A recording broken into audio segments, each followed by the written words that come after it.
when everything is racist? Well, the most recent prejudiced institution, marriage.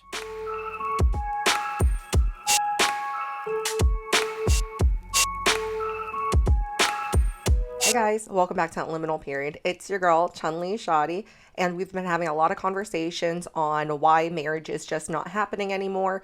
And yeah, I think I found another reason, at least another reason that the left is trying to push. So let's get into it. Let's see what they have to say as far as why marriage is racist now. The most recent prejudiced institution, marriage. The first recorded evidence of marriage ceremonies uniting one woman and one man dates back from about 2350 BC in Mesopotamia.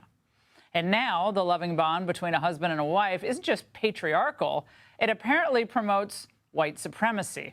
At least that's according to a white cisgender professor at George Mason University. Professor Bethany Latique writes, marriage fundamentalism, like structural racism, is a key structuring element of white heteropatriarchal supremacy. She's urging family scientists, whatever that is, to further interrogate how marriage fundamentalism reproduces family inequality in American family life and to work toward its dismantling.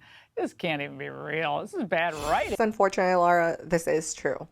Unfortunately, Professor Latique has written numerous papers, been on a number of different podcasts expressing exactly why she thinks the institution of marriage is racist. Here's a quick explanation. Family privilege recognizes that some families are the beneficiaries of unearned or unacknowledged advantages. Our society values and privileges heterosexual marriages over other relationships, including couples who live together, raise children together, and choose not to marry. Marriage is an institution that is patriarchal and hegemonic at its base. So what you just heard there is why Professor Latique says that not only is marriage in support of the patriarchal society, it is also racist as well as it is homophobic. Yeah. Joining us now is Florida Congressman Byron Donalds. Congressman, now you're married. Your wife is awesome. She's a great person. But apparently you are promoting white supremacy. So I think it's very interesting how a professor, someone within the academic world, is writing about marriage in this way. But I also think it's something deeper than that. It's also within the culture as far as marriage being racist. Within the Black community, over the past couple of years, over the past couple of decades, marriage in itself has been attacked. And I think this is in the result of the progressive left. I guess people question the different baby mothers. That's what it is. Why do people question that? I mean, because that's a Eurocentric concept when you think about the ideas of you're supposed to have this one person for the rest of your life, and really that's just a classified property when you. This is the dumbest thing I ever heard in my life, and the left is dumb when it comes to this stuff, and this is just downright stupid.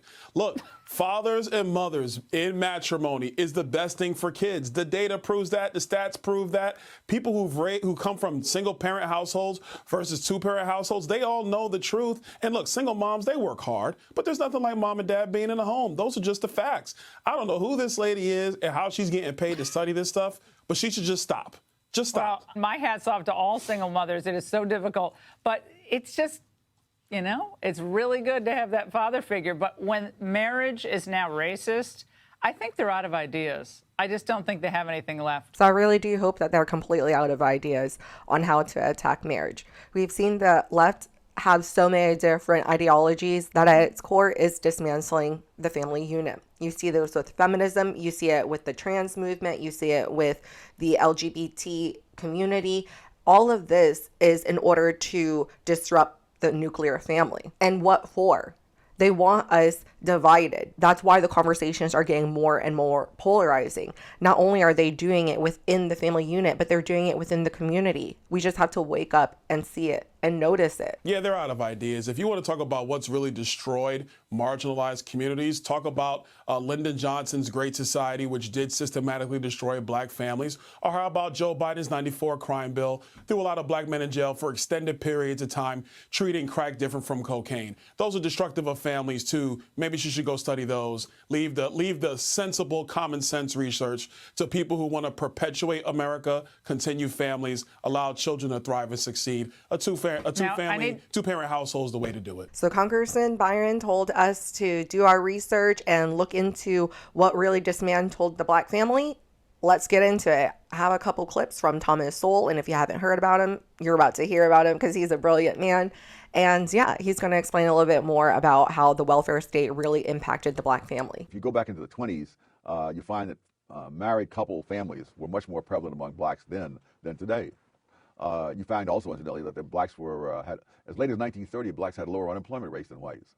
So all these things that we complain about and attribute to the era of slavery, those things should have been worse in the past than in the present. Right. But in fact, they're worse in the present than in the past. And I think if you want to look for a turning point, it would be since the 1960s.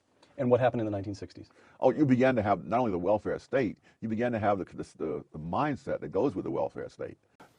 Well, you're creating a situation where if the man stays there, the government will not give the woman welfare, and if he leaves, it will. And so they're paying. When you pay people not to get married, more people don't get married. Well, as of 1940, 87% of black households were in poverty.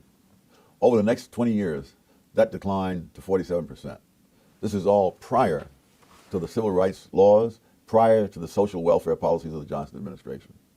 Over the next 20 years, it fell an additional 18 points. But that was just the same trend continuing at a reduced rate. Affirmative action is even worse because, as I remember, I'm trying to think now, the numbers. I think it was something like, poverty rate was something like 30% among black households before affirmative action. And a decade after affirmative action, it was 29%.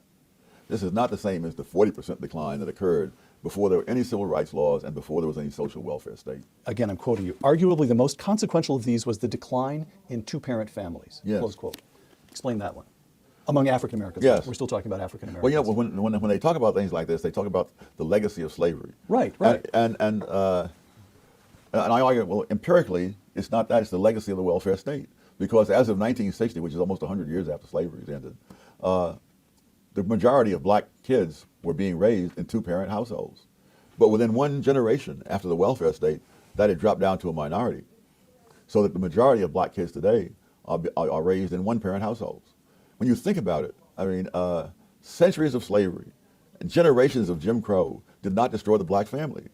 But one generation of the welfare state did. Centuries of slavery did not destroy the black family, but one generation of the welfare state did.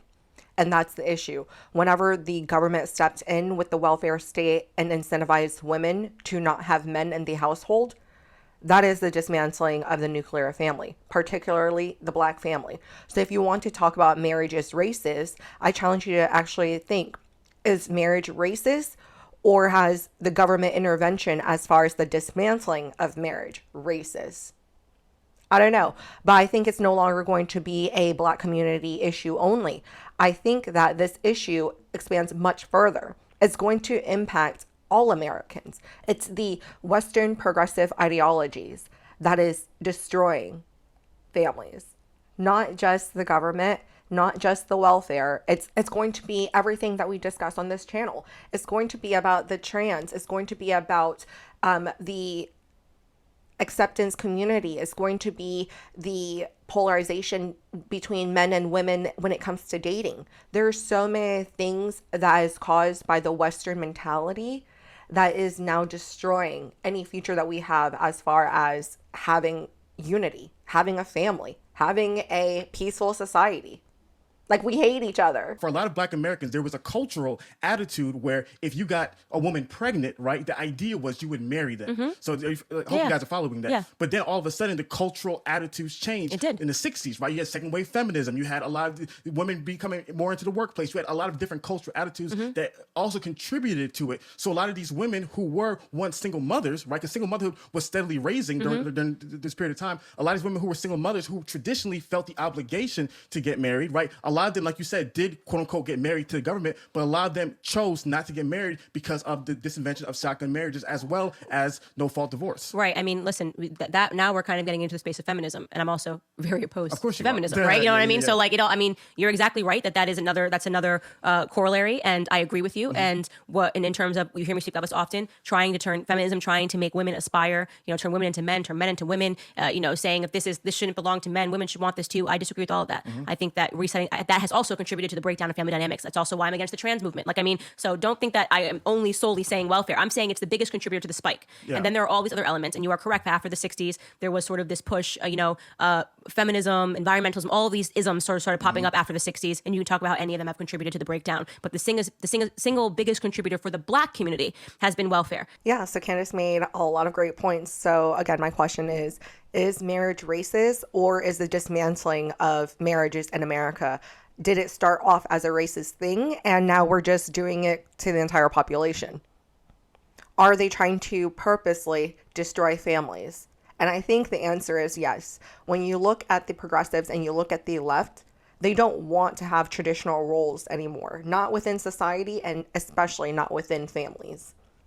So beware, guys. Marriage is racist. You're racist. I'm racist. We're all racist. Okay, that's all I have for today. I'll talk to you guys again next time. Bye.